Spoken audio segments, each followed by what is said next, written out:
saya Alifa Zahra Riyadillah dari kelas 10 IPA. Nama saya Dinar Alika Mulyadita X MIPA. Saya Maulinda Sana dari kelas 10 IPA. Nama saya Nabila Novianti dari kelas 10 IPA. Saya Syifa Ramadanti dari kelas 10 IPA. Pengertian guci keramik. Guci keramik adalah barang hasil seni dan teknologi yang dibuat dari tanah liat yang dibakar. Mineral bawaannya, komposisi kimia, dan struktur kristal yang menentukan sifat keramik tersebut. Keramik sendiri sudah dikenal di Indonesia sejak zaman Neolitikum. Terbukti dengan ditemukannya alat-alat berupa kebutuhan manusia saat itu yang terbuat dari gerabah. Pengertian dari gerabah. Gerabah adalah alat benda yang dibuat dari tanah liat lalu dibakar. Awalnya sih untuk memenuhi kebutuhan alat-alat dapur. Namun, perkembangan seni kerajinan gerabah meluas dan menghasilkan beraneka ragam benda. Kerajinan gerabah juga di Indonesia sudah kenal sejak zaman Neolitikum. Gerabah juga dikenal dengan istilah tembikar atau keramik. Sejarah guci. Kepandaian membuat keramik di Indonesia sebenarnya sudah tua umurnya, sebagaimana halnya sejarah keramik di berbagai belahan dunia. Penemuan teknik pembuatan keramik atau pengetahuan mengenai sifat tanah liat yang mengeras setelah dibakar diperoleh secara tidak sengaja oleh orang primitif pada zaman prasejarah. Ralph Mayer dalam bukunya A Dictionary of Art Terms and Technique menyatakan bahwa kebanyakan seni primitif dibuat dari kayu, batu, dan tanah liat yang diciptakan untuk beberapa tujuan religi atau tujuan yang praktis. Awal mulanya, keramik dibuat cenderung sebagai wadah. Inspirasi pembuatan wadah tersebut berasal dari pemanfaatan buah-buahan berkulit tebal seperti labu, kelapa, dan sebagainya yang isinya dikeluarkan. Juga dari ruas-ruas pohon bambu, daun-daunan berukuran besar seperti daun pisang, daun talas, dan lainnya.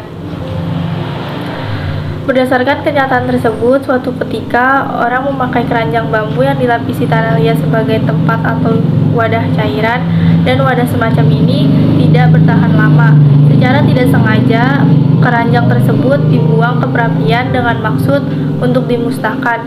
Namun yang terjadi keranjangnya musnah, sedangkan tanah pelapis masih tersisa dan ditemukan mengeras dengan meninggalkan bekas anyaman keranjang.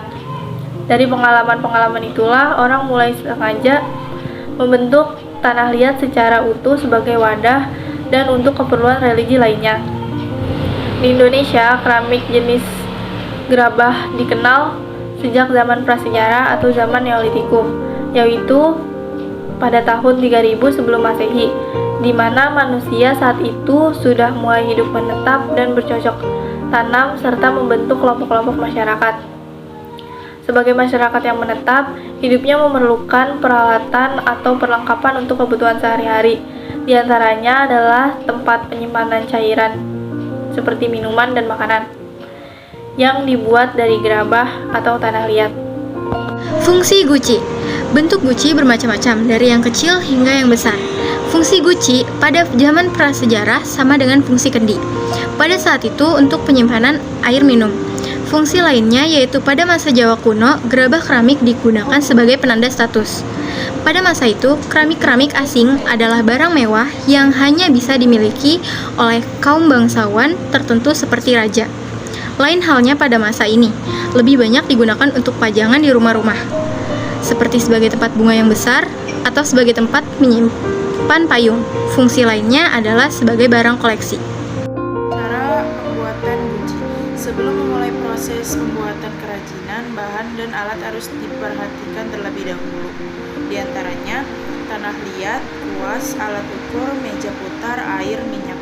Setelah menyiapkan bahan dan alatnya, pembuatan kerajinan tanah liat bisa dimulai. Berikut cara membuat karya dari tanah liat.